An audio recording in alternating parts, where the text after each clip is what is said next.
CinemaJaw is brought to you by Cards Against Humanity. They asked us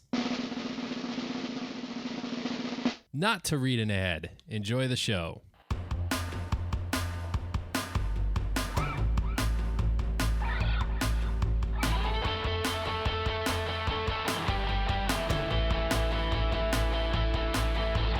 You're listening to Cinemajaw, the greatest movies podcast ever, recorded on location at the Logan Theater in Chicago. My name is Matt Kay, and with me is Rye, the movie guy, and sitting alongside us this week is Fill Me In Phil, our editor, and this week, our engineer. How's it going, Jawheads? This week on Cinemajaw, Matt, because I think we're both going to have a wonderful review of Wonder Woman. We are doing our top 3 origin stories. I'm excited about this. We should tell the Cinemajaw origin story.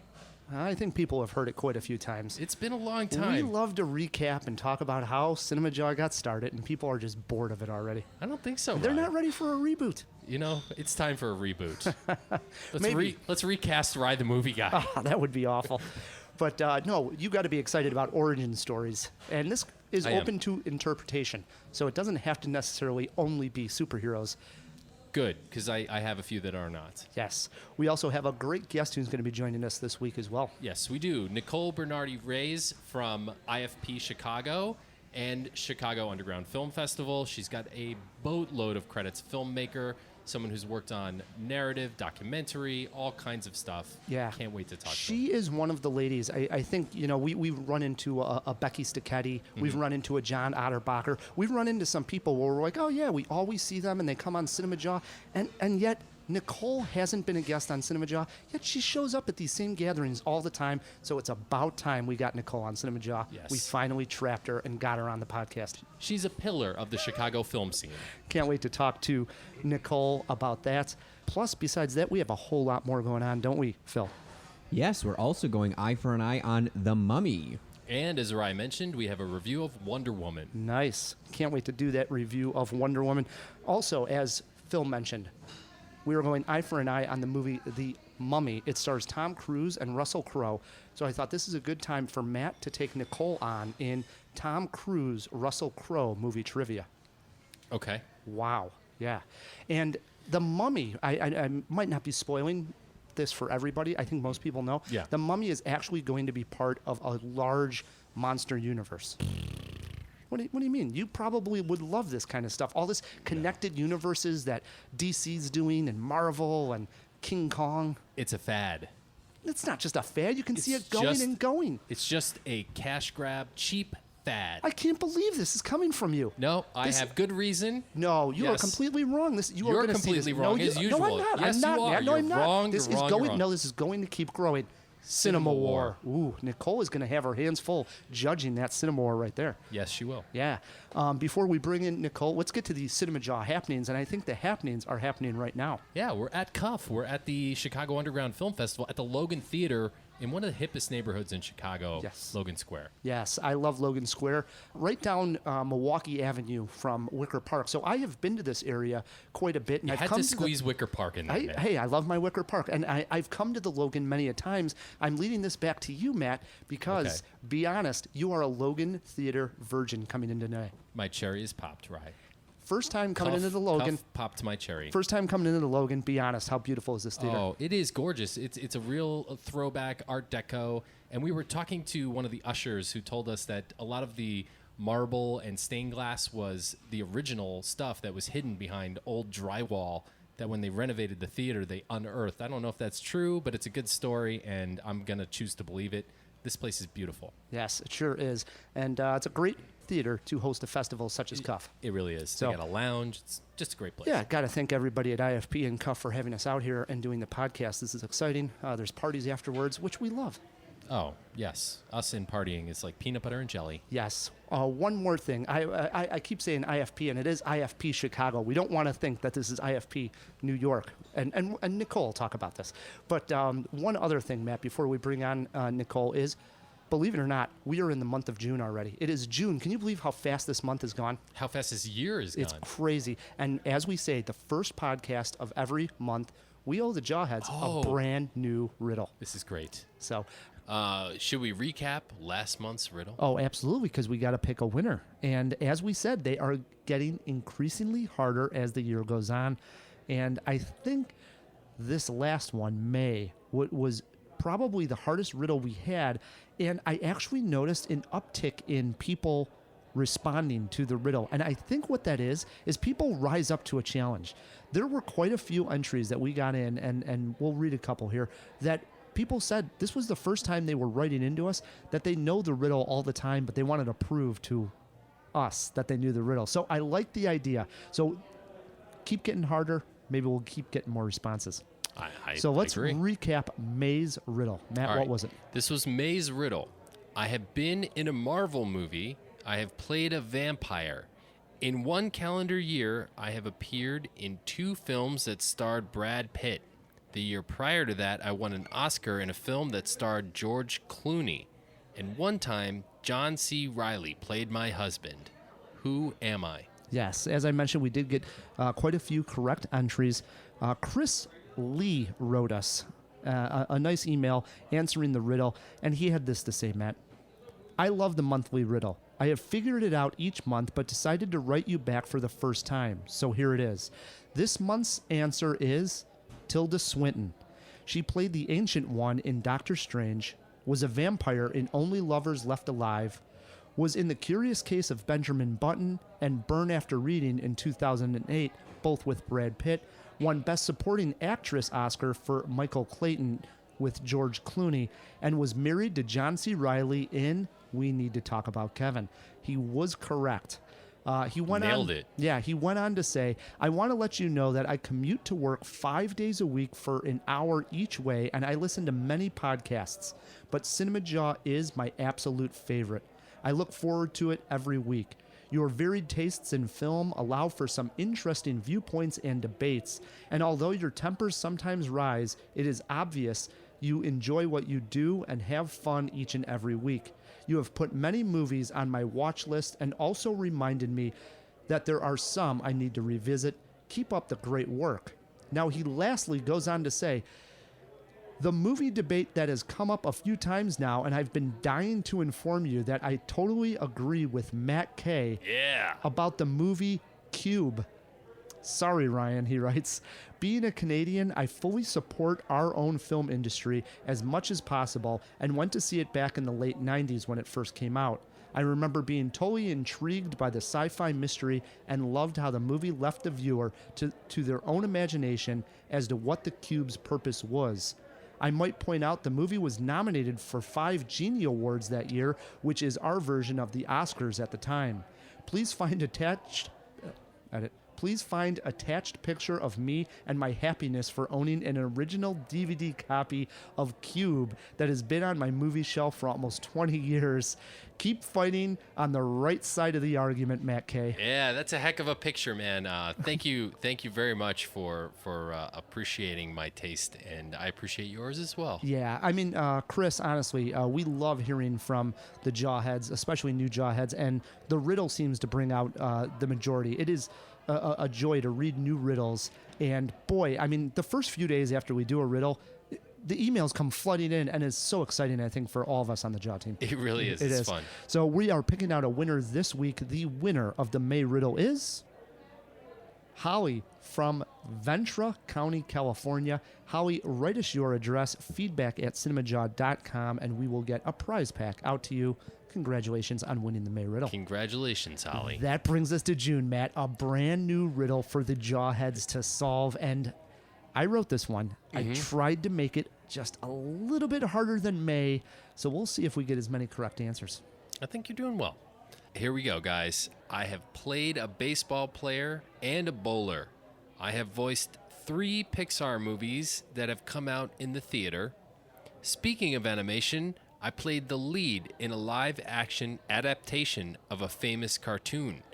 I have appeared in 2 movies that won the Best Picture Oscar. Yet having over 50 credits in film since 1983, I have never received an acting nomination at the Academy Awards. Who am I? If you know the answer to June's riddle, write us. feedback@cinemajaw.com. We will put your name in a hat, and we will pull out one lucky winner. Good luck, Jawheads. All right. We love those riddles, Matt. Yeah, good luck, Jawheads. Definitely. So without further ado, we bring in our guest. She is the executive director of IFP Chicago, which is running CUF. CUF stands for the Chicago Underground Film Festival. It's taking place, as we mentioned, at the Logan Theater. About time. Nicole Bernardi-Reis, welcome to Cinemajaw. Thank you so much for having me. I'm honored to be here. Yes. I ran into you, the last time was at IFP Chicago's Spirit Awards party. And that is just one of the events. So that is that the biggest fundraiser for IFP Chicago, or is that just a party you throw for the members? Yeah, so that's our membership appreciation event where we all come together. IFP Chicago members have been able to vote in the Spirit Awards. So we come together and to see who won and see how we've been able to contribute to furthering independent film in the U.S. So before, and we are going to tackle IFP here in a second, but let's start where it all began for you when it comes to film, Nicole. Take us through those early years. How did you get interested and involved in film? Because you've had some interesting titles throughout your career. Yeah. Well, I actually spent a lot of time not being a filmmaker. So I'm Italian, in case you couldn't tell, Bernardi. Yeah. Yeah. And the whole mafia princess thing we were talking about before. Northern Italian. That's just a little thing that I like. That's our thing. That's our thing. Just that's between a thing. us. Yeah. No. Okay. But just regular Nicole is Northern Italian. Mom was born there, so immigrant families. You got to be sensible. You don't go to film school. So I spent a good. I was a journalist. I wrote for an executive search firm. I wrote intellectual capital for a global search firm. It was super exciting. And then September 11th happened, and I got laid off. And I was like, it's kind of, honestly, like life is pretty short. Why avoid doing what you want to do? I've always loved films. I always wanted to make films, and so. Were you in New York then? No, I was here. Okay. I was here, but I was working for the global search firm, and we had people all over the world, and like the consultants I worked for, we couldn't find them. Like we couldn't talk to them, and it was just kind of this moment of, well, hey, if life is this short, you might as well do what you want. You might as well do what you love. And so I walked into my best friend's production company at the time, and it was a bunch of dudes who were really creative and not very organized. And I'm like, I'm going to be a producer. I'm going to produce you. And I did. So that's kind of how I got started. And then after that, I did some short films. And actually, I did some short films before that. And then after that, I was kind of like, all right, we're going to just be a grown-up now. And then I was like, wait a minute, I can be a grown-up and I can make films, and I can help other people make films. And so that's what I did. I've done advertising. I've done short comedic films. In fact, I just was talking to somebody I'd done films with, like our very first films, and she pointed out that I actually produced Jack McBrair's first film he was ever in. Really? I totally No way. forgot. I did. It was called Remembering Mr. Nipples. It was Tamara Federici. She's a great writer. She's ended up writing for the Chappelle Show, and she's a consultant now, and she's going to start she's actually going to do a feature film in the next couple of years. And so we've been talking again, which is really fun. I don't know if I'm going to produce that, but it's really fun to think about. And so, and then I transitioned into TV, and I did, I created stuff for the DIY network, and then I went on and produced a wedding special for NASCAR for the Style Network. Actually, you have quite a regimen of TV credits. Yeah. Let's see. PBS, CBC, A&E, HGTV, DIY, pretty much that's like all the networks, right? Did I just not mention all of them? Yeah. So it's. Is there one that you didn't work for that you really wanted to? That's a good question. I mean, I don't know, because I've actually worked for things that haven't made it to air. Okay. For other networks for other reason. For me, it's always the project, and I think it's really great that I can coordinate and I can produce a NASCAR driver's wedding special, including his bachelor party, and I can be running through like a paintball, arena in South Carolina, and then 6 months later, I can be riding along embedded with the Chicago Police Department and their Special Victims Unit, like finding people, and then after that, I can do a feature film about Nelson Algren or nuns, radical nuns. That's Radical Grace, which was the last feature doc that I did. And now I'm doing one about Liz Winstead, who started the Daily Show, and now she runs a comedy media company that also are activists, and they're all about abortion rights. And so I just sent off Director Ruth Lightman this morning to go film them for for actually 45 days, 16 states. So it's always Wow. different. You Yeah. know, it's always different. It's like an adventure. And, It is and, an and you're adventure. producing that film? I am producing that film, yes. That's interesting. Now, you mentioned something that I found interesting was that you worked on some projects for networks that maybe didn't make it to the air. How frustrating is that to work so hard at something creatively that way and it doesn't get shown? I think it's much harder to work on something that is a story that's not going to be told otherwise, and it's a struggle. It's a struggle to get funding. It's a struggle to just get people to understand why you do it. That's actually why IFP Chicago has first partnered with Cuff and now acquired Cuff. I've been helping Brian with Cuff for longer than I care to admit, but it's to be able to give people that space to tell those stories. So when you're getting paid a good day rate to, or weekly or whatever, to make something that's somebody else's vision, yeah, it's kind of frustrating because people don't actually believe that, That you did the work. that you did the work. Yeah. Yeah. Or the stories you tell them, they're like, there's no proof of that, because some of them are kind of crazy, but it's not. It's one of the benefits of being in the media business, but it's not necessarily like as frustrating as like looking at some of these films that has taken people 20 years to make, and like you just want to help them get it out there, and it's a beautiful story. And, Yeah. and that leads us to your position here at IFP Chicago, Executive Director, because you're talking about trying to help people tell their story. And you say it, and you can tell that you have a passion for it. And so how did you get involved with IFP Chicago, and how long has it been that you've been a member? Oh, that's kind of crazy. I started on the board of IFP Chicago. Actually, I can't even remember. It's been a long time. In the early 2000s. And so at that point in time, I was running Performing newspaper. So I was writing about the local trade, film and theater, and just kind of doing a lot of kind of what I do now, which is kind of just trying to build the sector so that we can support the artists who are here. And Wait. I got to unpack that a little bit. Build a sector, is that what you said? yeah, I'm sorry. That's community, kind if of you will, like, right? yeah. Well, I mean, all right, when we talk about artist support, we're going to talk about building a community. But the fact of the matter is, if we're going to live in Chicago, if we're going to live in the middle of this country, people need to understand that like artists need to get paid, that like filmmakers need to get paid, that they Amen. need to make money so that we can pay for our mortgages and do whatever else. So when you're starting to talk about that, you're talking about a business, and you're talking about a specific business. You're talking about a sector of industry. And so for me, it's very important when we talk about IFP Chicago, we're talking not only about supporting the community, but we're talking about building an industry here.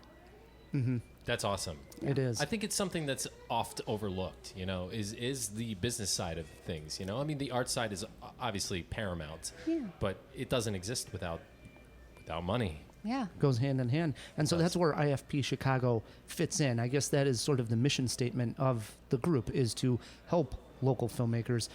For the listeners that might not know, we've talked about IFP a few times because all of CinemaJaw is members of IFP Chicago. And we thank you guys. Proud members. It does stand for the Independent Film Project. Independent filmmaker Makers Project. There you Yes. go. Yes. And that's the mission statement But of the IFMP group. just didn't sound good. No. Well, and it's about helping the filmmakers, achieve their visions and be able to strengthen them so that they can tell stories that can compete on a marketplace, and also that they can build audiences, they connect with other people, and they can, it's about creating a whole film ecosystem, but it's about supporting the artists. Yeah, I know. I was at a party with Elias, our normal engineer, who is traveling the world right now. He's over in Europe, but he can come to Nicole, and you guys can talk about maybe an area where he can maybe showcase his film, or to get people interested in a project that he has coming down the pipeline, that kind of stuff, right? Absolutely, yeah. I mean, people don't think about it, and I understand this as a filmmaker as well. You just are so in the thick of it and in the weeds and getting it done that you don't actually. Well, it feels like you don't know where it's going to go. And like for a lot of people who are starting out, or who have made films that and haven't kind of expanded out of their circle already, like to think about things like, well, where is this film? Like, what's my film festival strategy? It's not just click on everything and see where it goes, but it's like, how am I going to reach my audience? Film festivals can be a place where you can make money for certain types of films. So it's really helping people look at are kind of like really hone in on what they want to do as artists and what their visions are, and like helping them figure out the best place to connect with people. So it's not just getting this one out there, but it's building so that they have a career. It's awesome. Do you teach them sort of about the business side of things? Like, okay, this is a way for you to make money at these film festivals, and Yeah.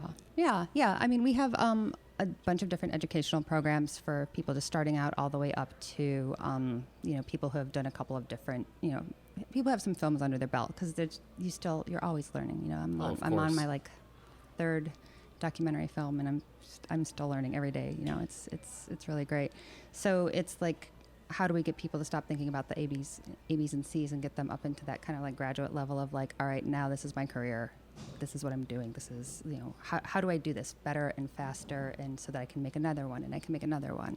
So sometimes we bring people in, we'll bring people in from the coasts, and we'll, sometimes it'll be kind of educational, like talking about like what's the latest trends in distribution. Sometimes it'll be something like we did last year where we had ITVS. We had a Meet the Funders kind of educational seminar, and then we had a mixer so people could have drinks with Nidra Eaton, who's from ITVS. She's no longer with ITVS, but she was like, this is what we fund. This is how we fund it. This is what we want to hear. This is, And then she was like, let's have some wine and tell me about your projects.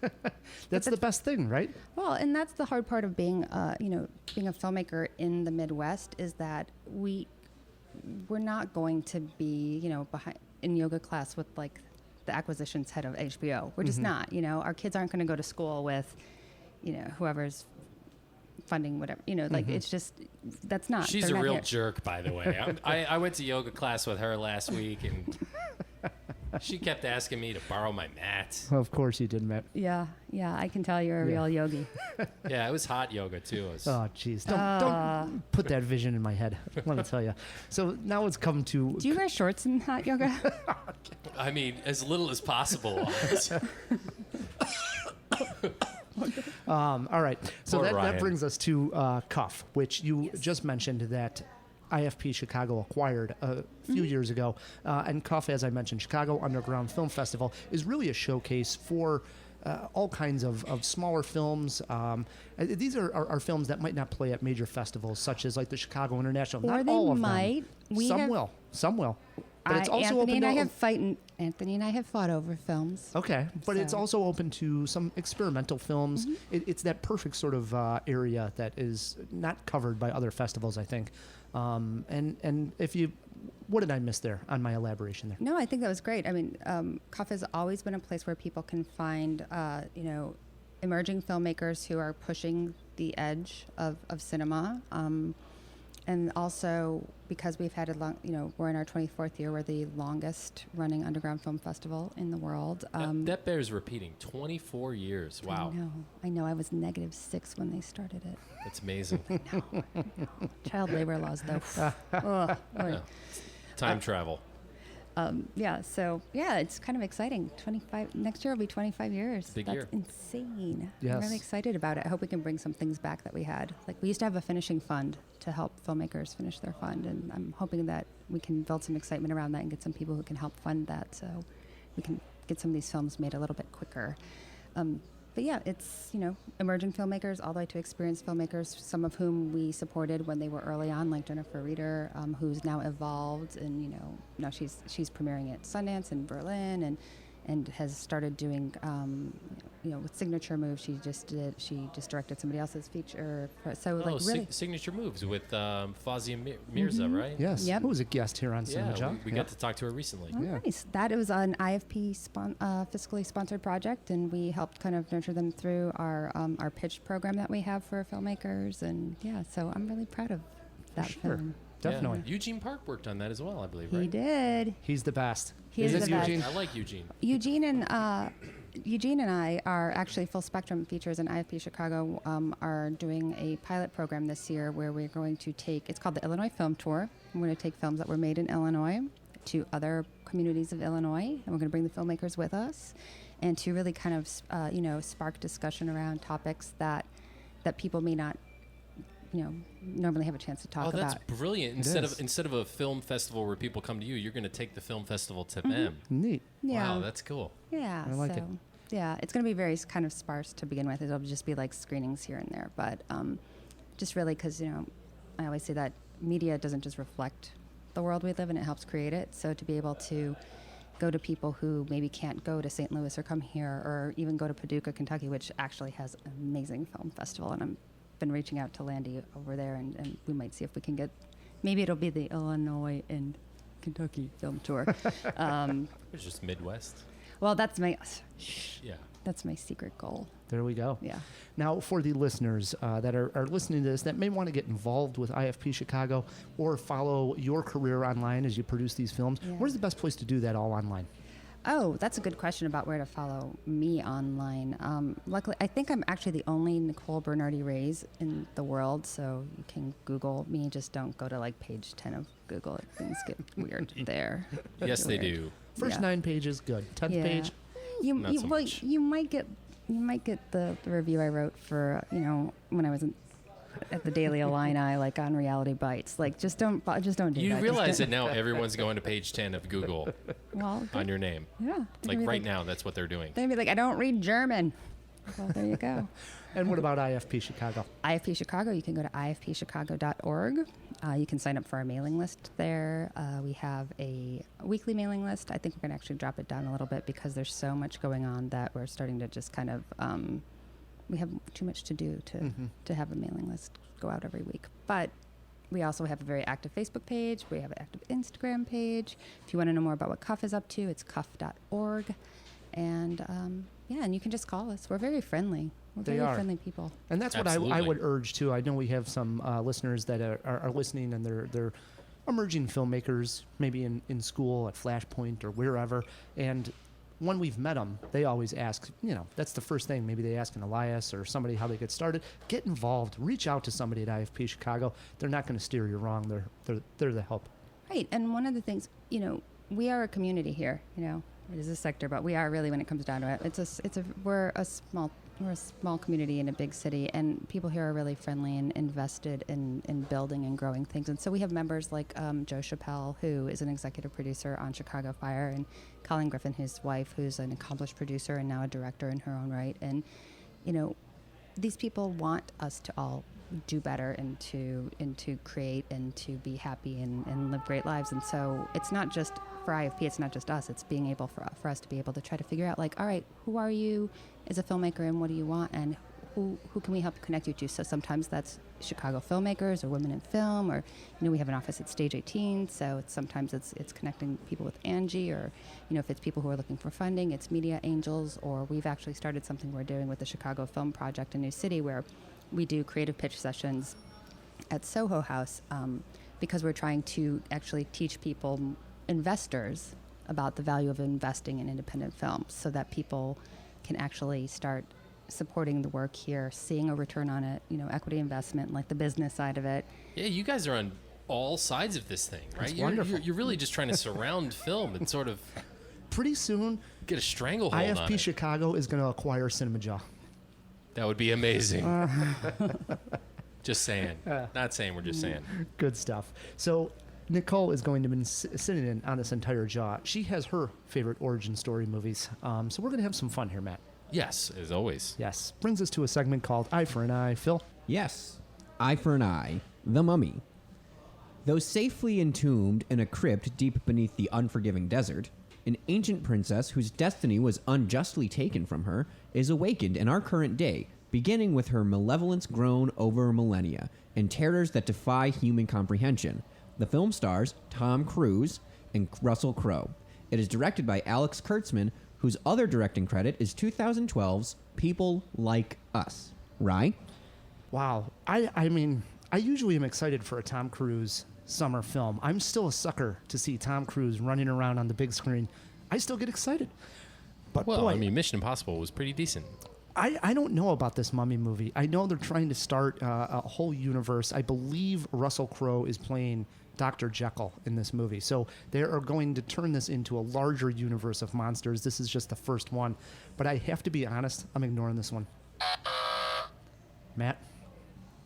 Wait, does that mean that Tom Cruise is going to be like their Robert Downey Jr.? I don't think he's going to be in all of them. I hope not. I don't know, though. Is he the Mummy? No, he's not the Mummy. Okay. No. I couldn't give a crap less about this. Ignore.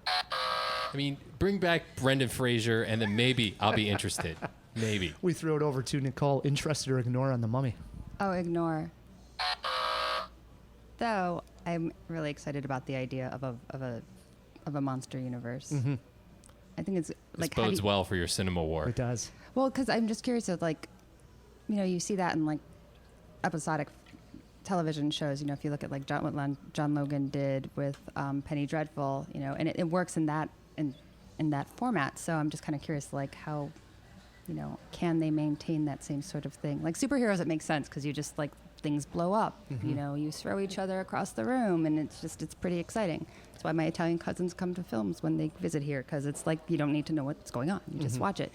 Well, But hold yeah. that thought. We're going to elaborate quite a bit Yes. when we do our CinemaWAR thing. Yeah. Okay. All right. Phil, But I agree. I'm excited for that too. interest or ignore on The Mummy? Well, so something that I want to clarify is this a reboot of the Brendan Fraser films? No. No? No. No, it's a. I guess it is a reboot, right? In 'Cause some way. they're not talking about those characters like they exist, Right. so it's a reboot. I guess you're right. Yeah. Really? Oh, okay. Okay. So I'm still not interested, to be clear. Wait, but was the Brendan Fraser one, was that a reboot of like That's what I'm confused about. how Okay, many boots so- are there? Like, did that particular mummy, is that like the mummy from like Frankenstein and all these other Yes, monster movies? yes, It yes. was in the Brendan Fraser one? If it was put out by Universal, then yes, it was. I guess so. But a mummy is a pretty generic name for any. No, no, no, no, entombed- no, no, no, Oh, no. yes, it is. A mummy, yes, Matt, a mummy is somebody that's in those little towels that walks No. around and. You would think this is true, but Universal Studios created the Mummy back. What was it? In the 20s or 30s, when the talkies were just starting. So the classic image we have of the Mummy is very much owned by Universal Studios, and they will jealously protect that Wow. intellectual property. Interesting. Yes. So if I mean, I'm not saying Throw it in the jaw box. Make sure that the mummy with Brendan Fraser. Just look that whole history up, because I don't trust Matt's judgment sometimes. I don't trust my judgment either. So please do look it up. Awesome. 4 ignores, though, for The Mummy with Epic. Tom Cruise and Russell Crowe. Speaking of new movies, Matt, over the past 20 years, cineplexes have been filled with more and more superhero films. With the success of Iron Man in 2008, the superhero genre was kicked into even a higher gear, with just about every comic book hero getting his own film. Even Ant-Man got his own feature-length movie. We all sat and wondered, will the greatest female superhero ever get her due? Well, finally, her time is here. Wonder Woman has a movie of her own, and Matt and I went to check out just how kick-ass it really is. The gods gave us many gifts. One day you'll know them all. This is where we keep them. It's beautiful. Who would wield it? Only the fiercest among us even could. And that is not you, Diana.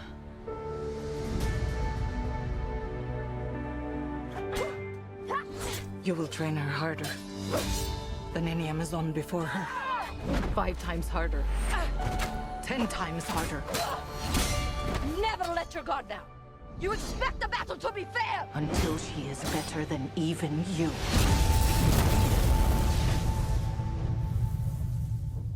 But she must never know the truth about what she is. DC had a lot riding on this film. Not only did they have to make sure they got Wonder Woman right, but they needed a hit to help their larger connected DC universe. I am here to say, mission accomplished. Wonder Woman was exciting, engrossing, and really did kick some serious ass. This is an origin story, so the story starts with a young Diana Prince on an island being raised by an army of Amazon warriors. We learn how the island is protected and why there is an absence of men. We also meet Diana's mother and a host of other women warriors who train Diana to be stronger than any other Amazon ever. Just as Diana was learning her true potential, a warplane piloted by Steve Trevor, who's played here by Chris Pine, crashes off the shore of her protected island. One problem? He has a host of Germans chasing him that soon arrive as well. which leads us to the first of many great action sequences. Steve tells Diana of the Great War, World War I, raging across the globe. She is convinced that she must venture out with him to confront Ares, the god of war, and bring the conflict to a swift end. Now, from here, Matt, we get some fun and playful moments as Diana is unfamiliar with the outside world, and we also get some amazing action sequences that showcase just how powerful Wonder Woman truly is. Gal Gadot is Wonder Woman. This is one of those great castings where you can't picture someone else doing a better job. One of the things I was concerned about was Patty Jenkins directing a big action film. No need to worry. She went above and beyond here. She captures some truly powerful moments in a very tight and perfectly paced story. Yes, this is an origin story, and we have seen plenty of them, but setting the story during World War I gave it a fresh feeling, much like it did for Captain America. It also fits nicely into a Wonder Woman plot as we see all the destruction man is capable of, and maybe what we need is a woman to show us how things should be. I was impressed greatly with this film, Matt. How about yourself? Wow. I'm reeling from that review. I never thought I would live to see the day when you gave a superhero film such a glowing, positive review. I was a fan, Matthew. Really? Good filmmaking brings out the kid in me. This was some good filmmaking. I love the action sequences. Very reminiscent of... So Zack Snyder's an executive producer on this. And fair to say, you can feel He also wrote, Yeah. co-writer. Co-writer. It's fair to say you can feel his influence here in some of the visuals as well. Like, I saw a little bit of Sucker Punch in some of the slow motion stuff with the big sweeping movements. And that is not a detraction. I loved it. Loved it. This whole movie is great. It's great from a comic book fan's point of view, and I can't imagine what this is going to mean to little girls. I mean, yes, all the times you mentioned all the superheroes that are men, it's worth mentioning because this movie isn't just about the DCU, right? I mean, let's be honest here. This means so much more. This was an important movie this year because of the president we have right now and the political climate we're in. This is even if that wasn't the case, even if the election had gone a different way, I think this would be just as important of a movie. This was a very important movie. And you feel they got it right. Patty Jenkins did a wonderful job here. Yeah. Is it transcendent? I don't know, but it's a damn good superhero movie, and I think it does Wonder Woman perfect justice. Yeah, and no pun intended. Yeah, and we're going to break it down a little bit further with some of our favorite scenes here. But one of the aspects of it that I liked so much was that it didn't have that feeling that Wonder Woman, because she's a woman, was worried about maybe her consequences of doing something in a big moment. Because of her character was just learning her powers as well, it flowed so well of a movie where it's just Wonder Woman doing exactly what it is, and there's none of that, I think, pre-thought that we might have had wondering, is Wonder Woman going to kill this guy or not kill someone? I didn't have that thought at all. I thought it worked perfectly. Yeah, there's like almost no pretense in this movie whatsoever, and I thought that was great. It totally breaks the mold of a lot of other superhero films and doesn't pander to tropes. Well, I don't want to tell you. There's still a few. There's still a few. All right. It still follows some superhero formulas, but it does a lot of things different, and I think that's a big check mark in its corner. The other thing I was concerned about was when they had casted Chris Pine in this movie, I thought, oh no, is this still like the studio not believing Perfect casting. That it could be, though, just a Wonder Woman movie without some big male lead? But they even handled that right? I mean, yes, he has his own missions, but it really is Wonder Woman's movie. This is just a nice love connection and good casting inside the film. But besides that, this didn't distract at all from it being a Wonder Woman movie. He was the damsel in distress. Yes. He was the damsel in distress. Was he somewhat capable himself? Yeah, he was. But he was really the love interest. They flipped the script in a very good way. It was clever. I think it was orchestrated. It was thought out.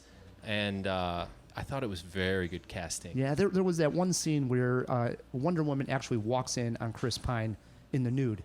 And there's a lot of puns in there because they're actually talking about a watch, but the watch could actually be referenced to male genitalia. Sure. And there are some funny puns in there, and I the theater did not laugh at the joke at the very end where he was talking about how it tells time and you know what to do with this. And she's like, so you let that little thing tell you what to do?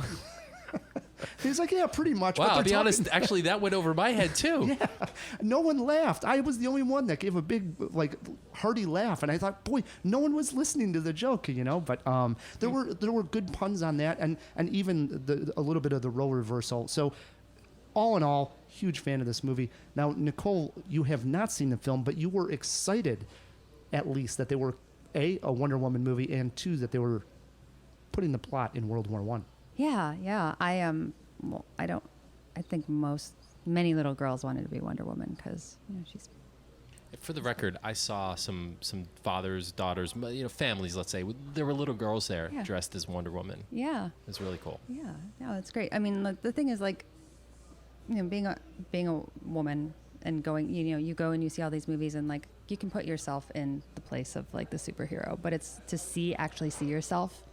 To see somebody who looks like you, to not have to be oh, I can sort of relate to Batman or Superman or whatever, but to actually see somebody who looks like you and no one's questioning their power and what they can do and they're kicking ass and it's amazing is really, really exciting. And, Wonder Woman has been around since World War II originally? We could throw it in the jaw box. Throw it in the jaw box. When Wonder Woman, the character, came about. If we ever don't know a fact, Phil, look it up in the jaw box. Fantastic.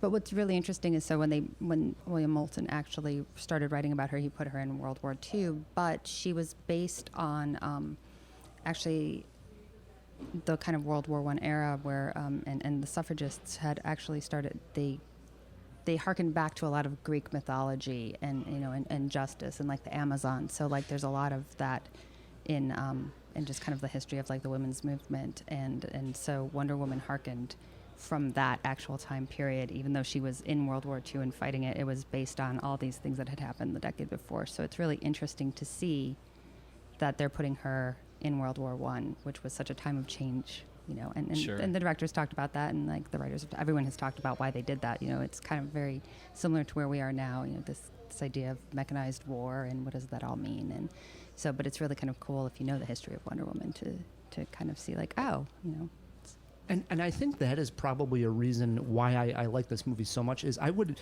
phrase Wonder Woman as the best known superhero I knew the littlest about.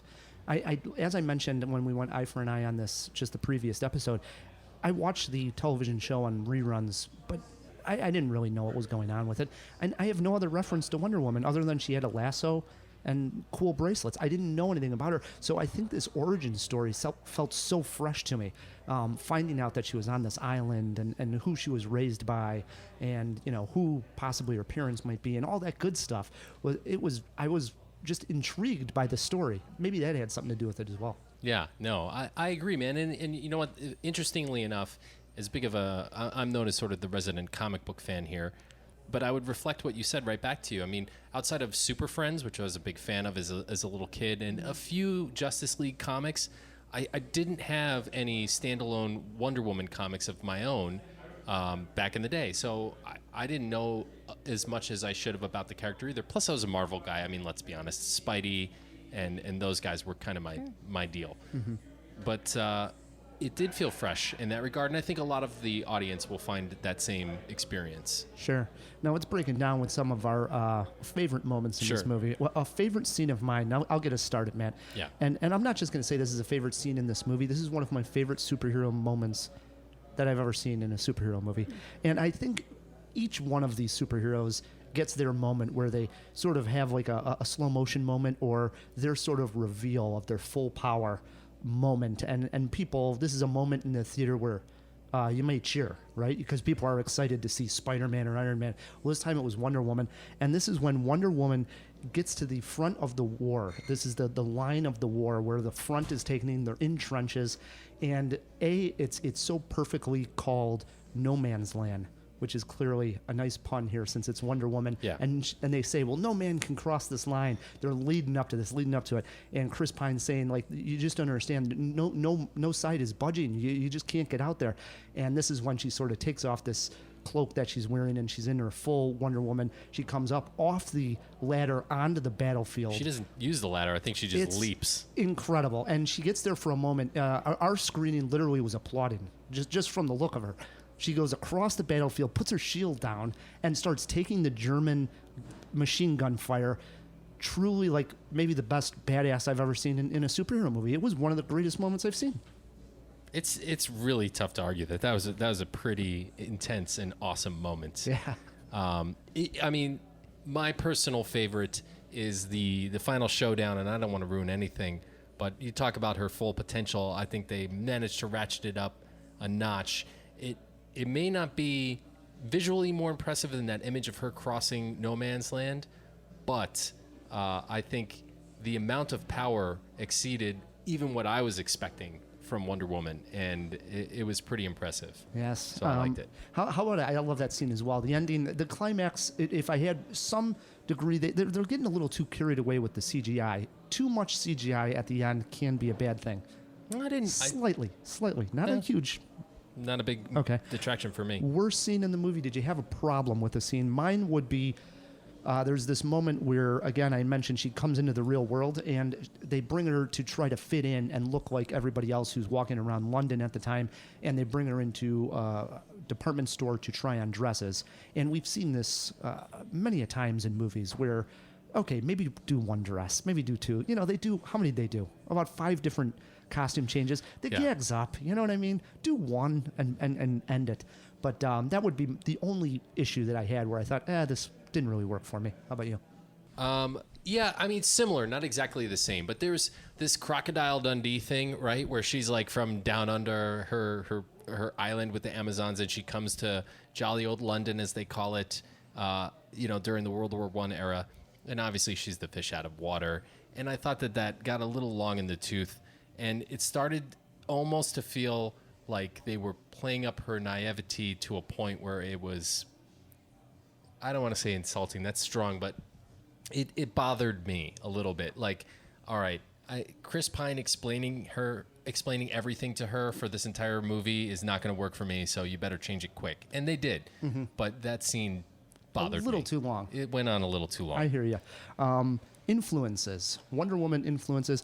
This is the easiest of all. Captain America is where I went, and I went with 300, which was also Zack Snyder, and also had those big slow motion aerial shots with huge battle scenes, and there's some sword and sandal. Yep, sword and sandal, and there were some great ones here. I mean, not even Wonder Woman, but when they're on the island of the Amazon, there was some amazing action sequences when they were fighting the German soldiers who came on. Even that was an awesome battle.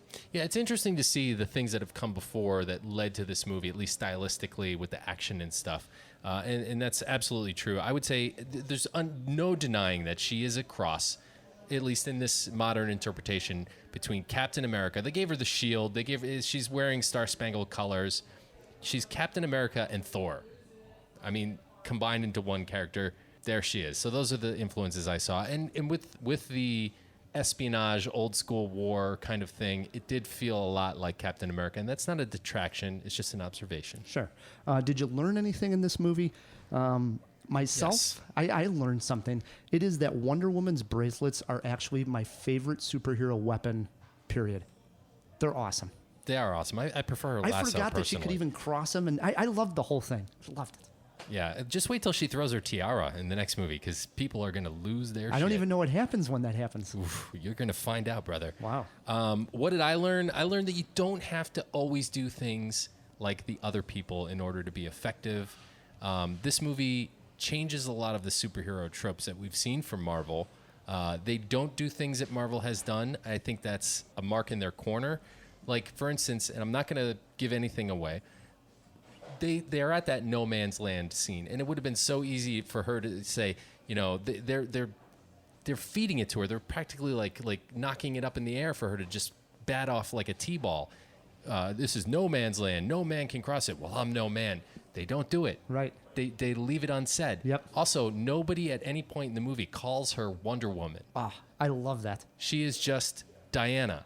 And awesome. I mean, I'm sure now in the Justice League movie she's going to be known as Wonder Woman or whatever. Right. But that's fine. She's not a logo. She's a person. She's a human. And they give her more of a personality. I like that. I did as well.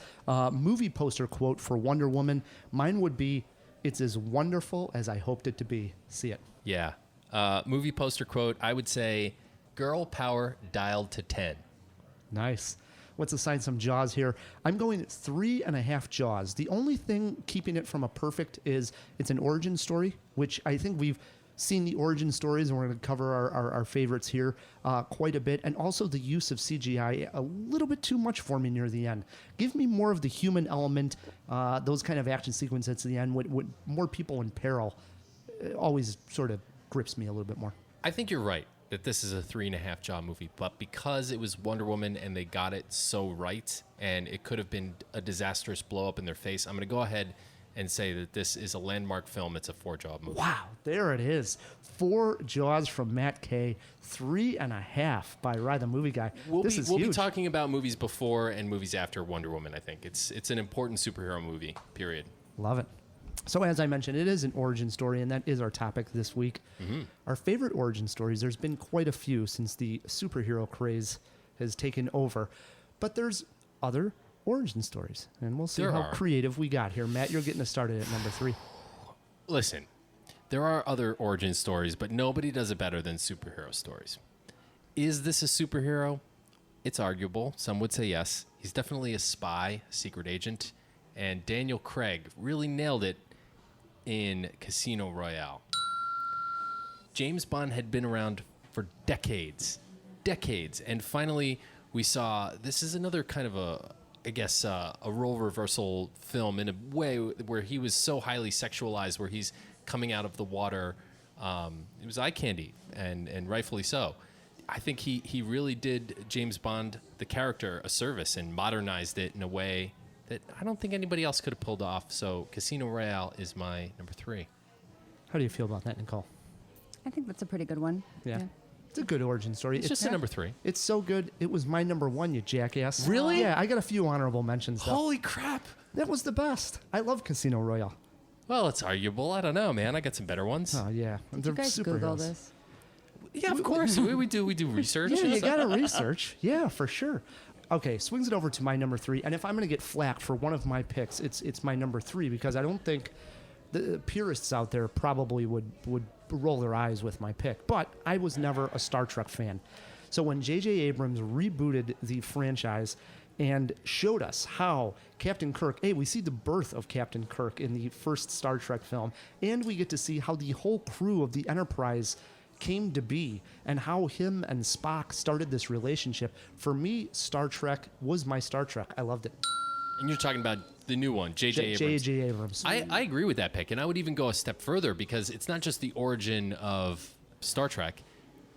By bridging it with Leonard Nimoy as the Spock was from awesome. the other dimension, they passed the torch so perfectly.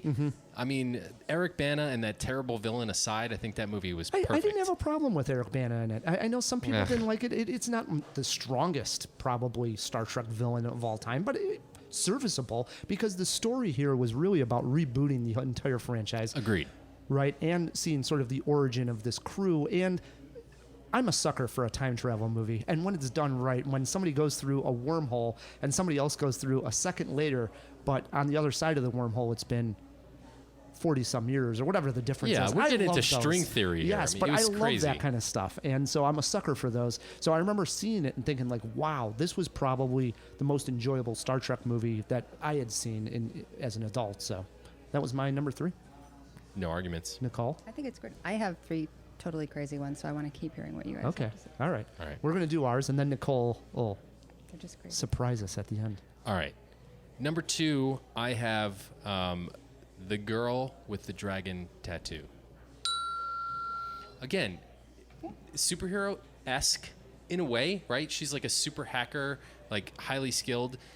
It's a brutal origin. The superhero origins often have some sort of trauma. They get toxic waste spilled on them. They're bit by a spider. They're hit by lightning. Something horrible happens to this character, and then she just pulls off the gloves and absolutely goes bananas. And it sparked 2 subsequent stories, which arguably aren't as good as the first one, but I love the character so much that I have to go with the girl with the dragon tattoo, That's a Elizabeth good one. Salander. Yeah, I love that. And I love the first one. I really like the Swedish trilogy altogether. Agreed. Yeah. Can we get some more? I really want more.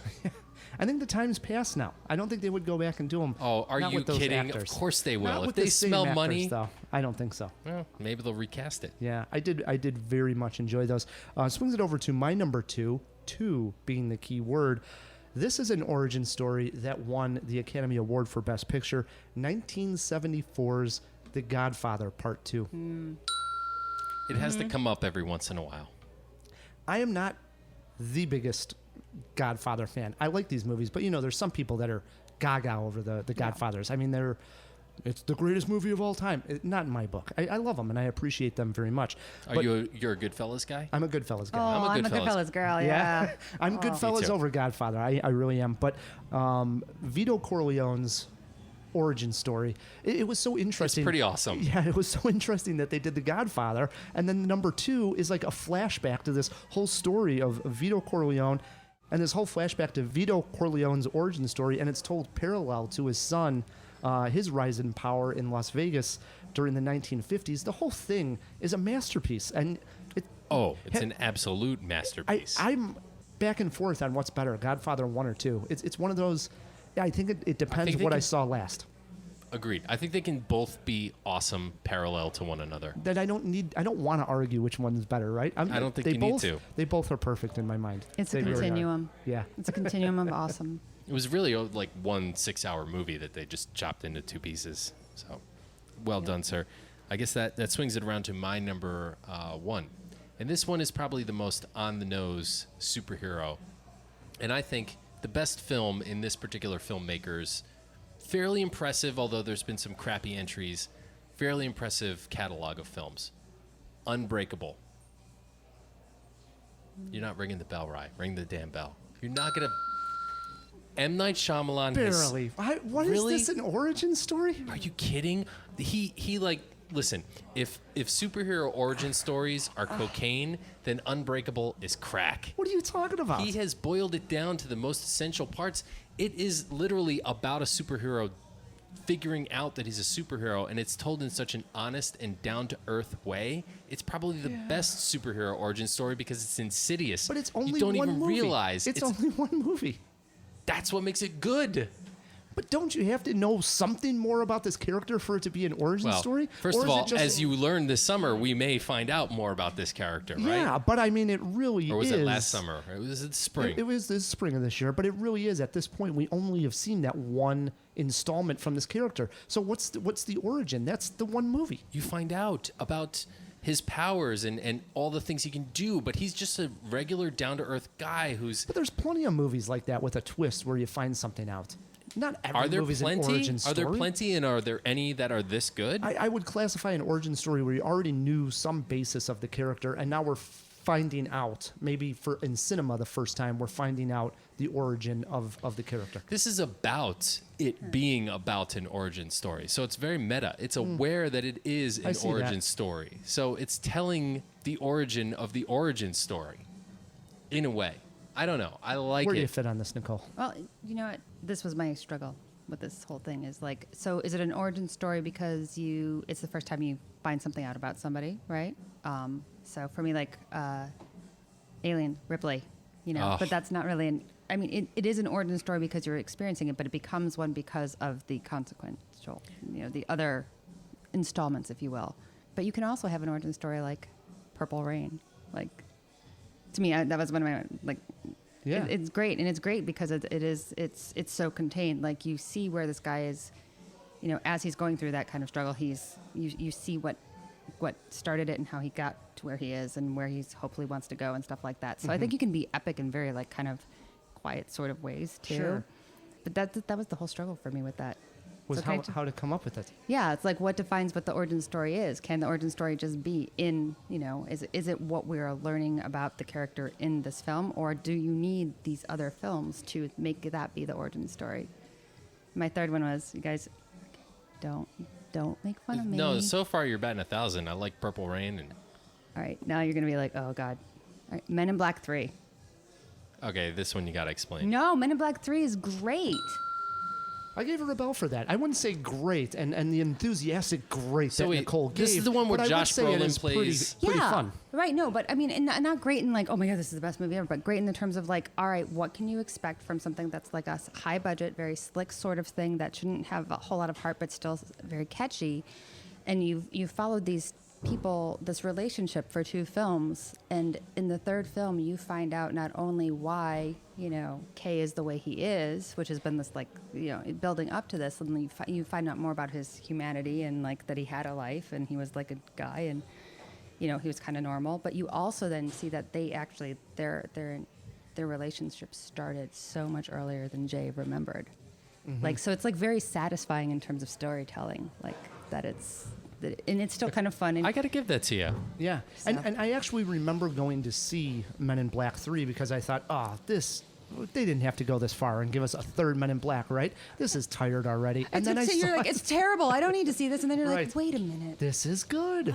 They changed it up on me. This is nice. Yeah, You know they'll probably make a part 4. Yeah, and that'll the dog better talk, I guess. They're gonna need to get another dog. I think the dog's dog's- old. yeah. The dog's probably dead. So my number one was It happens in film. Casino Royale. Matt ruined it having it right away. So I'll just mention my honorable mentions. For me, probably the best superhero origin story. You got to go all the way back to the 70s here, Matt, with one of the epic superhero tales, and that is Superman the movie. It was done in such a classic way, and it seemed really, you could say all the superhero movies have sort of followed the formula that Superman the movie To an extent, yeah. had put forth, because that was the first big motion picture for a superhero taking that seriously of all time.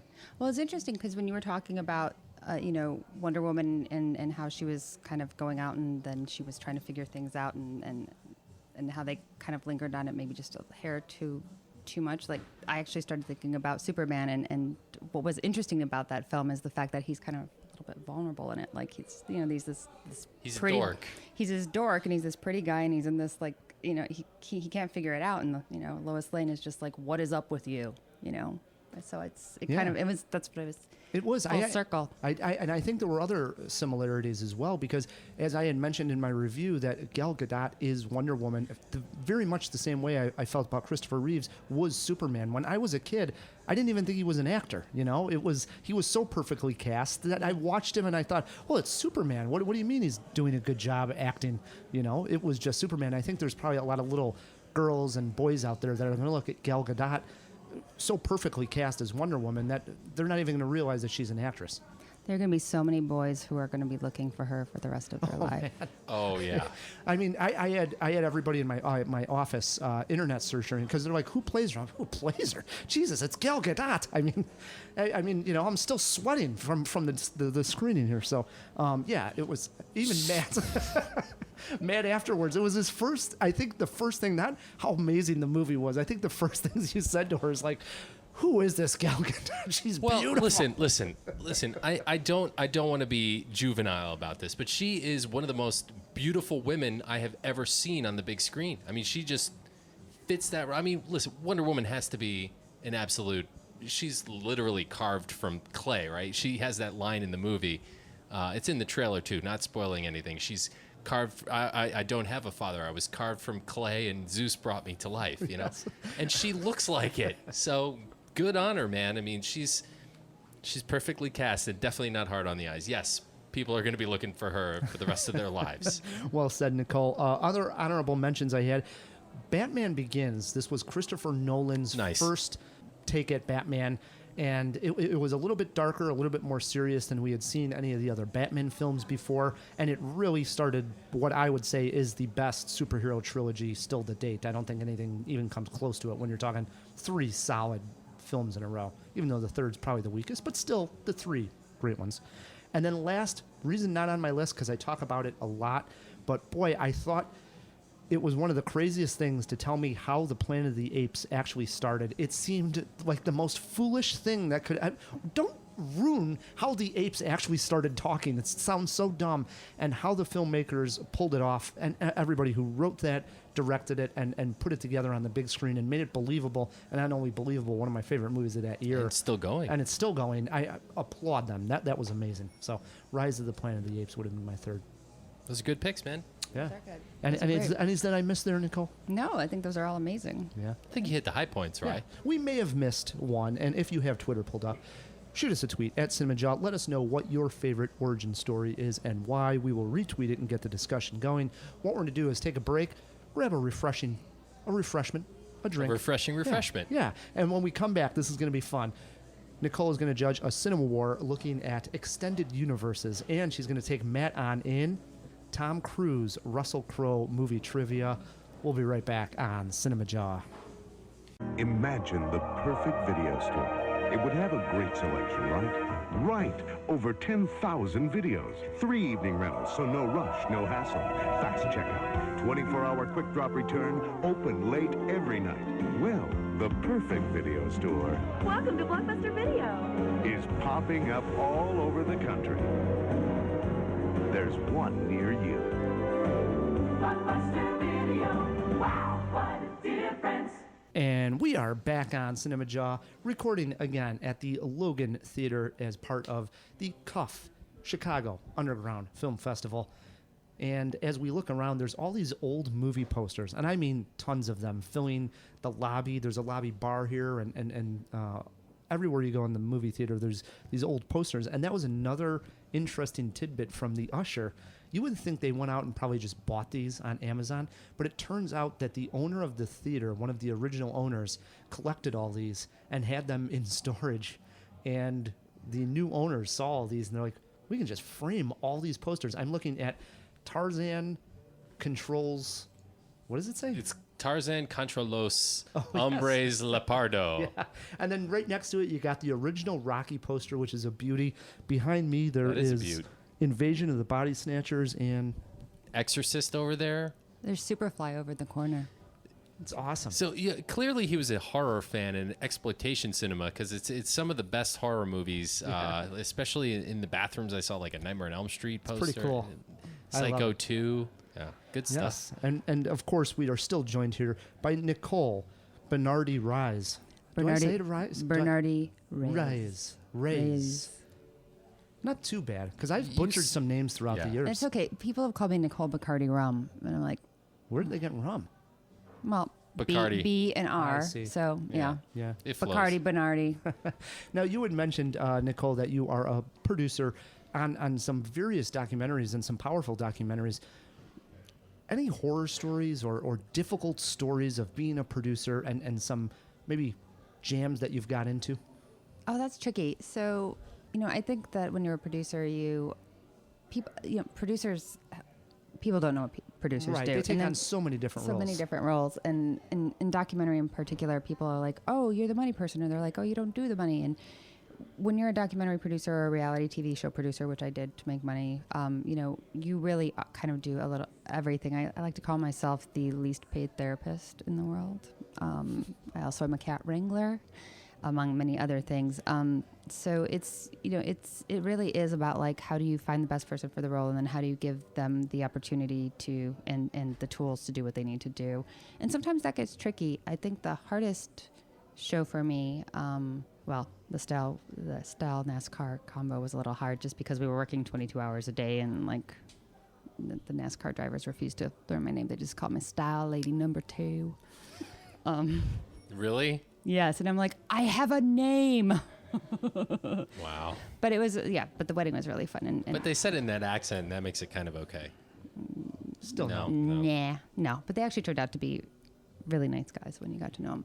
But I think the hardest one was actually when I was with the Chicago Police Department and missing persons, and just trying to kind of navigate just people who were in need and distressed, and getting cameras in front of their, getting cameras into their house, and just trying to create a story around somebody else's tragedy without being exploitive. And there were a couple of people who ended up dead.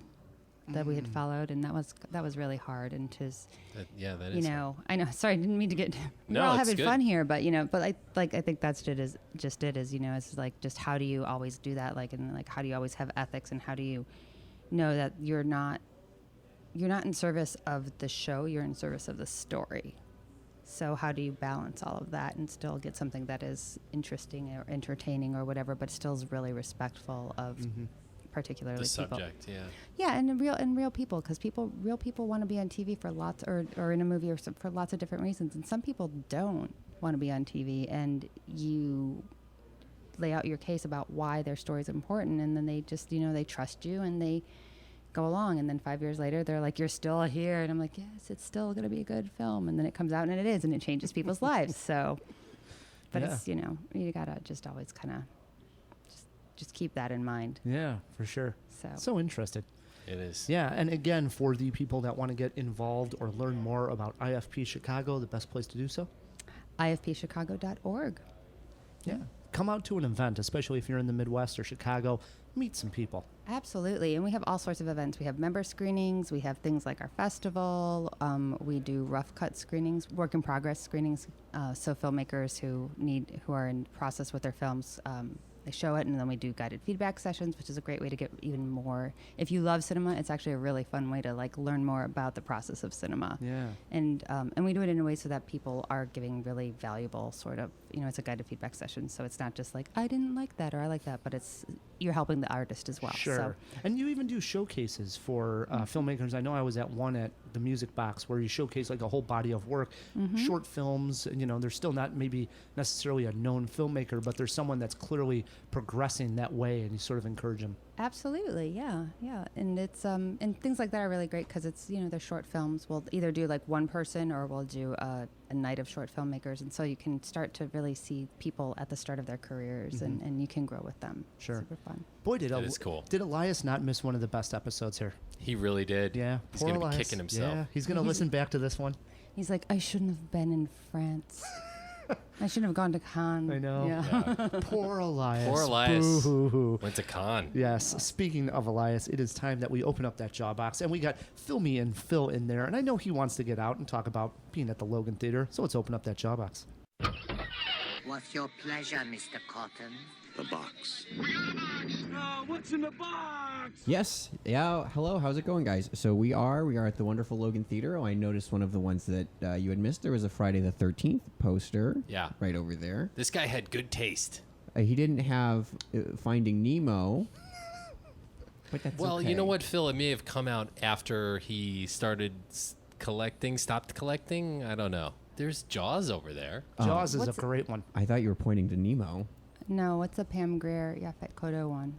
Oh, that is, I believe that is a foreign language. Oh, no, it's not. It's I can't read it. Friday Rider? There's so much stuff in here. Yeah. It's all amazing. What is it? Friday Foster? Friday Foster? That poster? Yes. Yeah. Yeah. Pam Grier, Friday Foster. Yeah. People are yelling at us what it is. I can't see it myself, but That's how friendly Logan is. If you don't know it, Yeah. somebody else does. They're going the to tell you best. about You it. don't even have It to is. Google anything. No, no.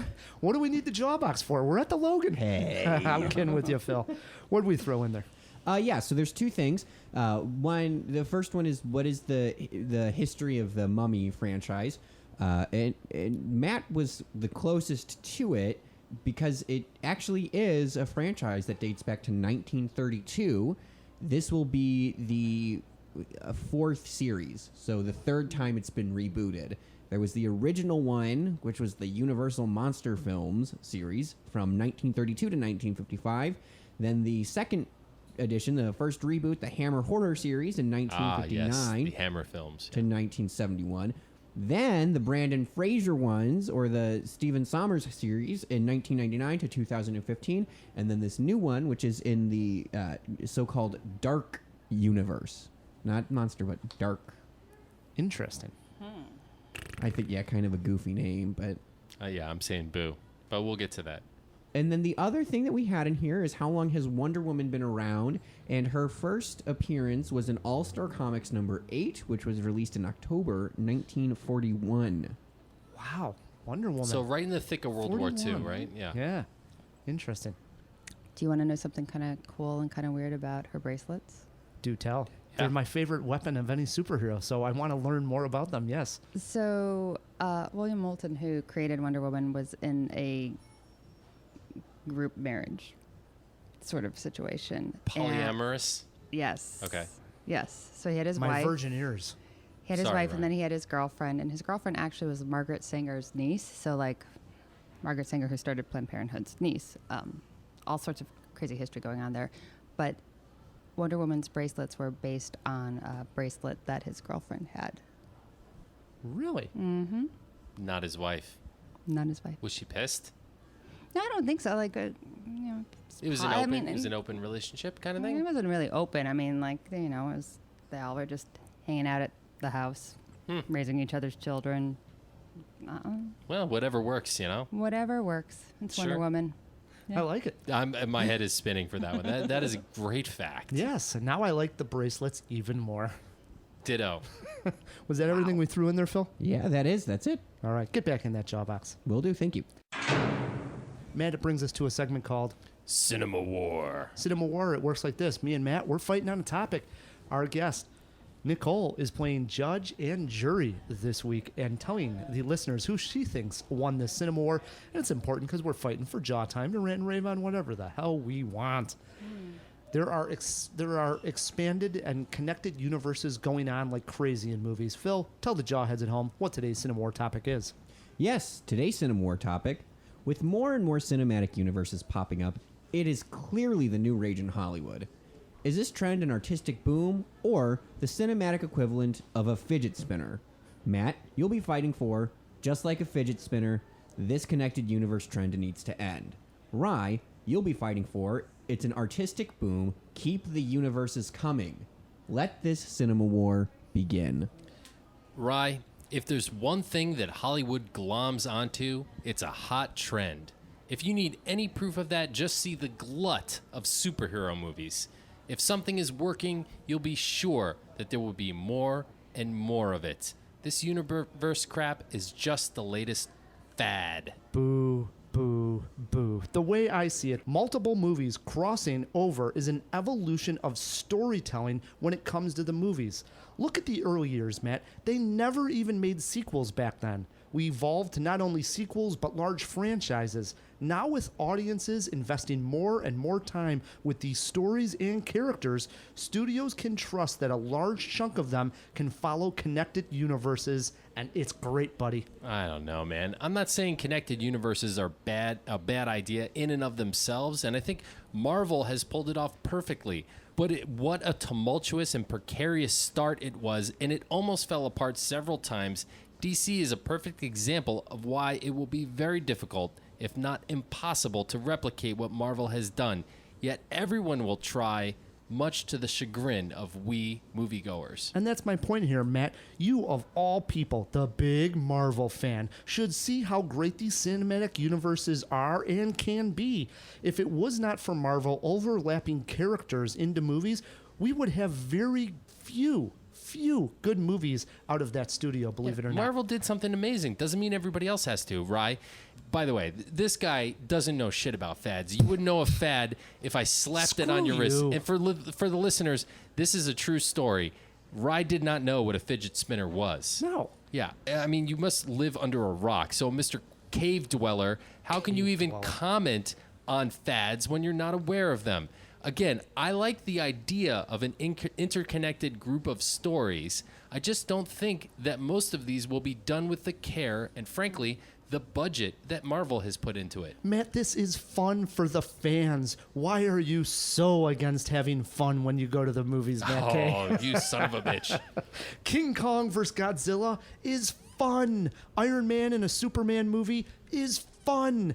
It even benefits small movies. M. Night Shyamalan started his own connected universe this year, and it has fans buzzing. It's fun, Matthew. To quote Yoda, you are reckless. Anytime Hollywood smells money, we are sure to get a lot of imitation, cut-rate baloney. I predict that by 2020, we will have a full-on Archie movie universe. There will be standalone Jughead movies, Betty movies, Veronica movies, Awesome. And actually, yeah, that does sound pretty cool.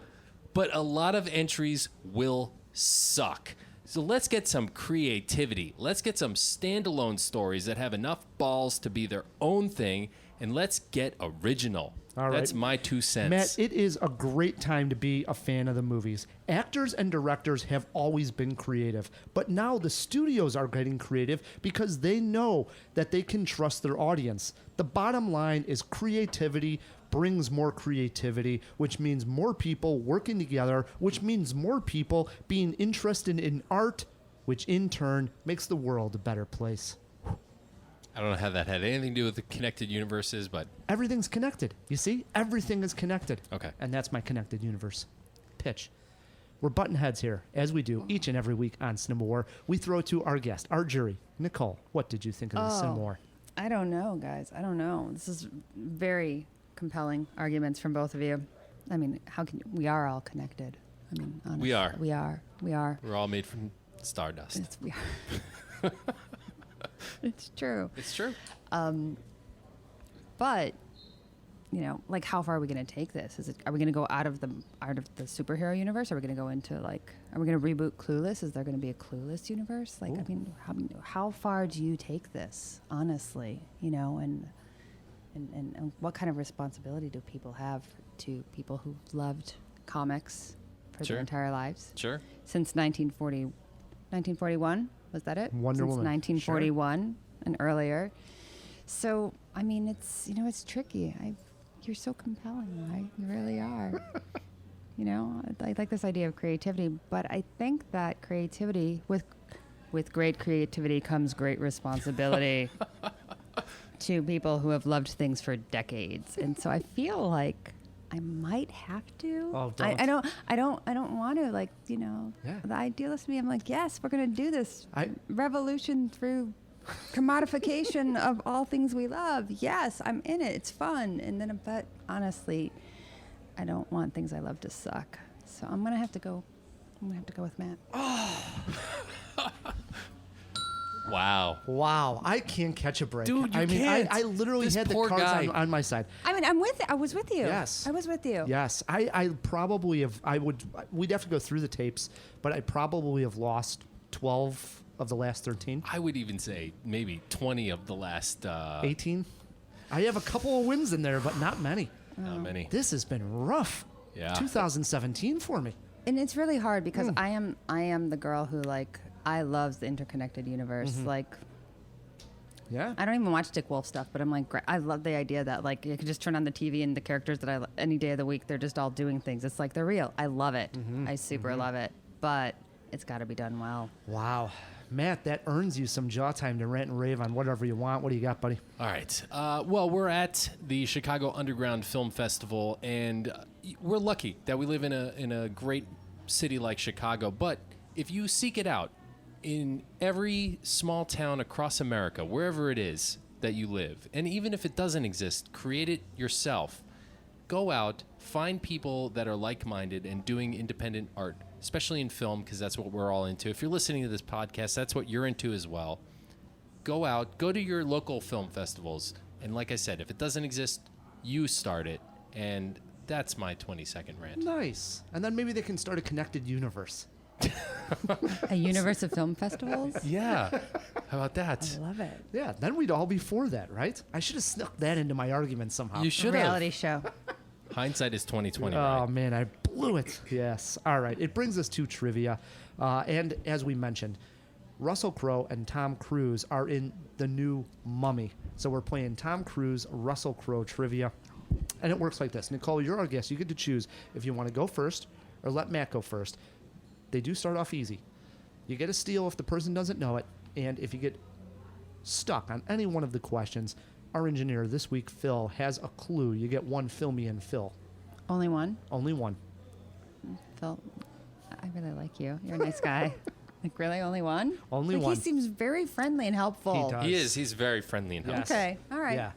Do you want to start first? I do. All right. Question number one over to Nicole. Tom Cruise has starred in one Francis Ford Coppola film. It came out in 1983. It also starred Ralph Macchio, Matt Dillon, and C. Thomas Howell. Name it. Outsiders. She is on the Absolutely. board. Pony Boy. Yes. Yeah. 1-0. Nicole. Question 2 over to. I don't think Matt that was Kay. his character. Pony Boy No, was the that maker. was The C. yeah, Thomas That Howell was C. thing, Thomas yeah. Pop. Yeah. It's just the best name, though. It Yes, Come on, is. it Pony is. Boy. Yeah. Question 2 over to Matt Kay. Matt, the last film Tom Cruise starred in with his then wife, Nicole Kidman, was 1999's Eyes Wide Shut. Who directed that film?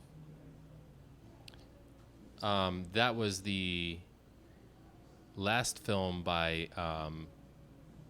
This is the thing when you know who it is and you can't come up with the name. Oh, man.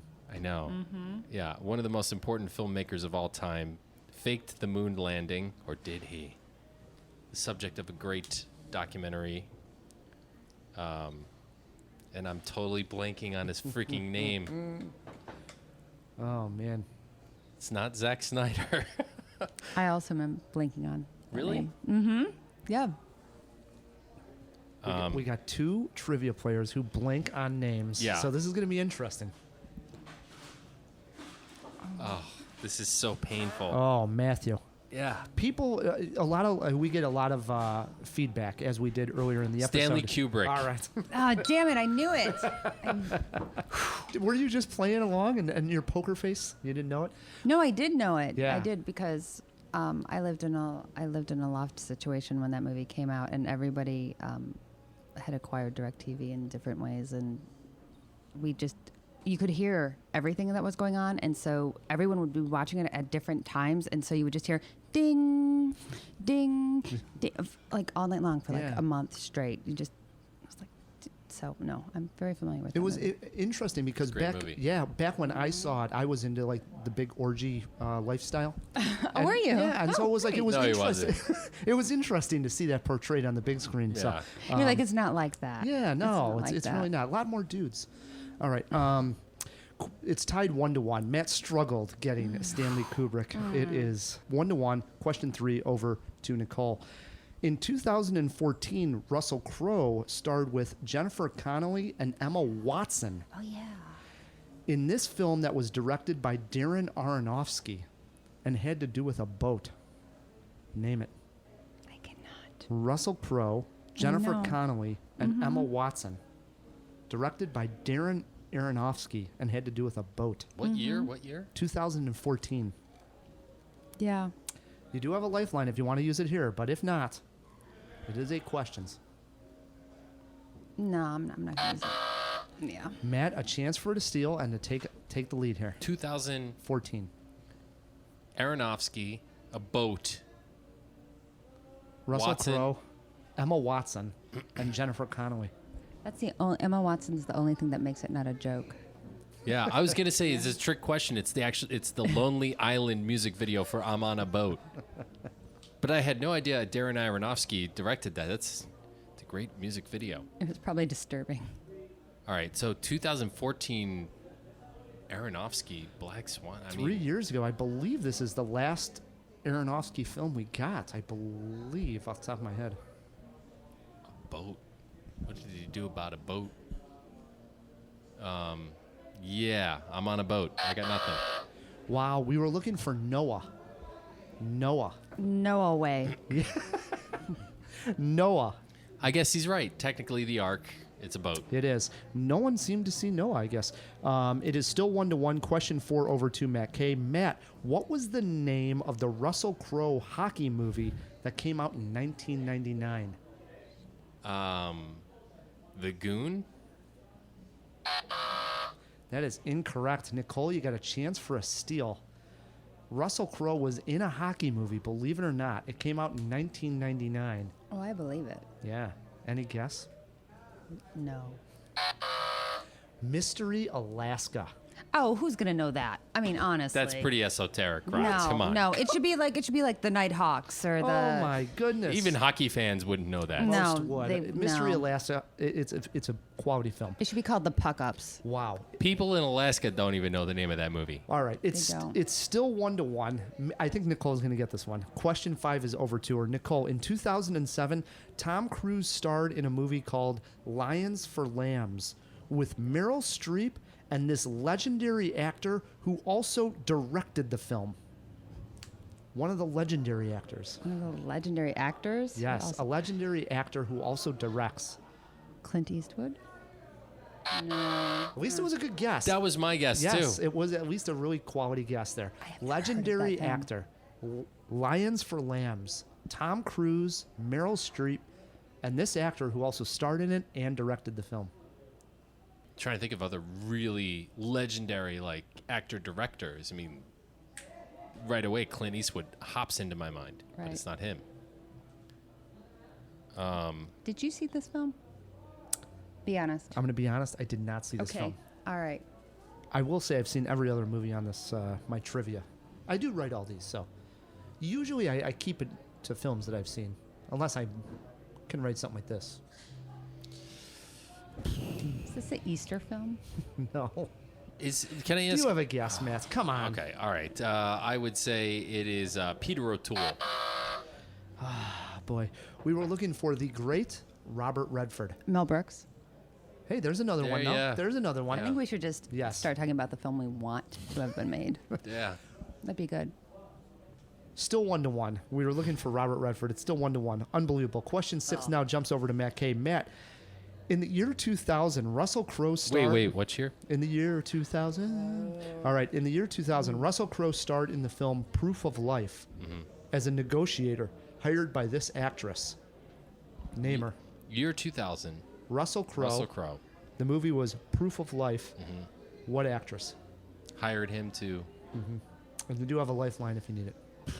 I mean, that could be anybody. Could be anybody. Year 2000. What question number is this? Number 6. All right, I'm gonna fill me in, Phil. Yes, a trip to the ER. Fill me in, Phil.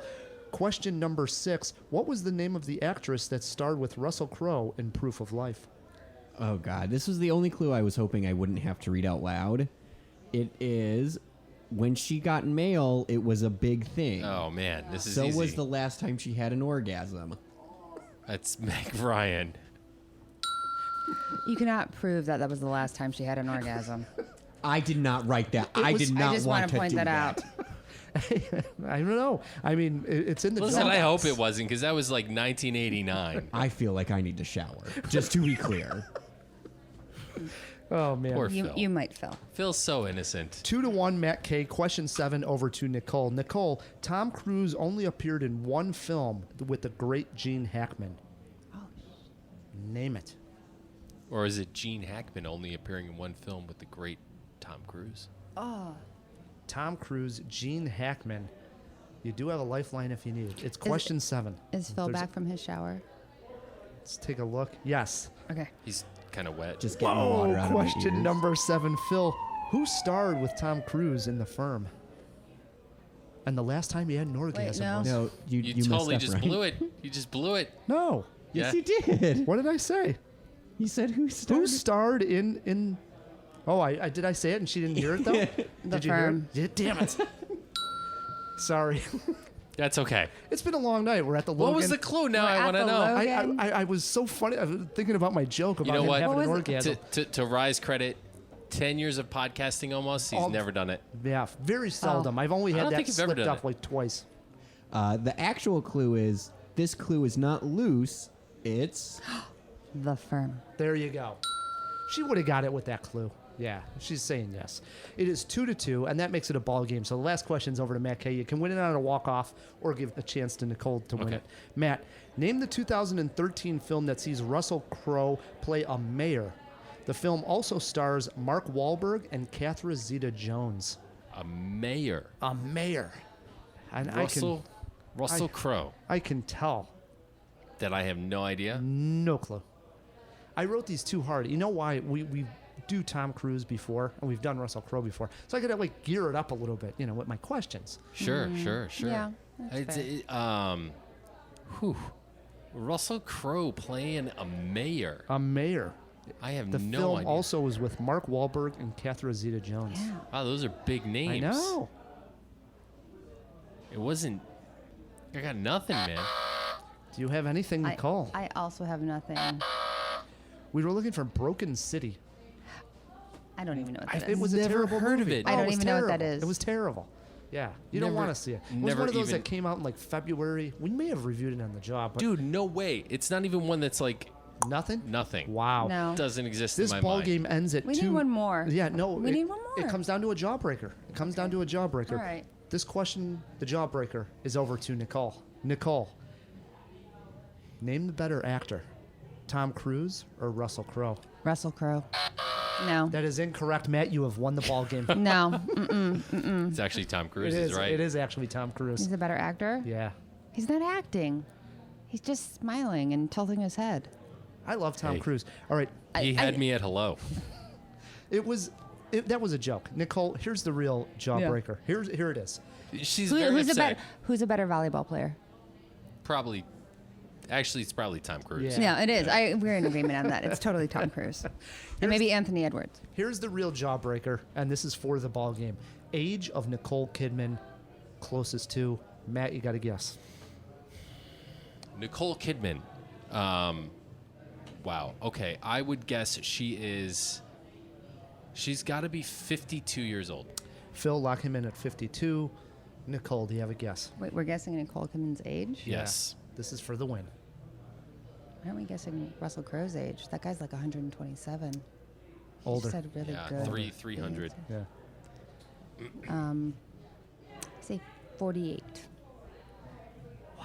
Give that one to Nicole. She's a winner. 49 years old. Wow. Nicely done. Well done. Nicole Kidman, for the listeners, turns 50 on June 20th. We have a listserv for women named Nicole in the film industry.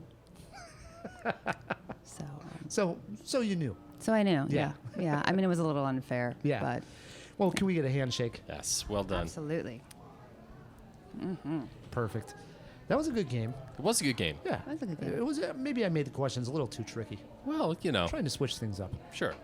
It happens. Well, and we're at, a film festival, so I know. why not like ratchet it up a little And bit? let's be honest, I'm looking at the table and I see a lot of empty glasses that we've gone through some drinks. I don't even know what Nicole's drinking there. It looks like some type of concoction. I'm drinking a stolen old fashioned. Wow. What makes it stolen?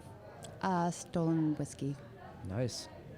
Got to get into that because I like an old fashioned. Well, So I never pay for my whiskey, so it's always stolen. It's always stolen. I swear to you, this is not a joke. This is a true story. Whenever Matt asks if he wants you, hey, can I get a drink for you? You know something's up. He would never actually open up his wallet and pay cash for a drink for you. So that's not true, by the way. It's pretty sure. Well, I No, felt it's I very felt true. very taken care of either way. So So I don't know Good. what Fine. exactly he did when he left the room because you did get these refreshments. But it happened again when we walked into the film festival.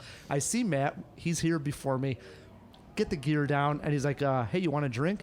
And I'm like, "Yeah." He's like, "Hey, it's on me." And I know. I look at him, and he's got a smirk on his face, like he's got something up. And I'm like, "Are you sure?" He's like, "Yeah, I know somebody."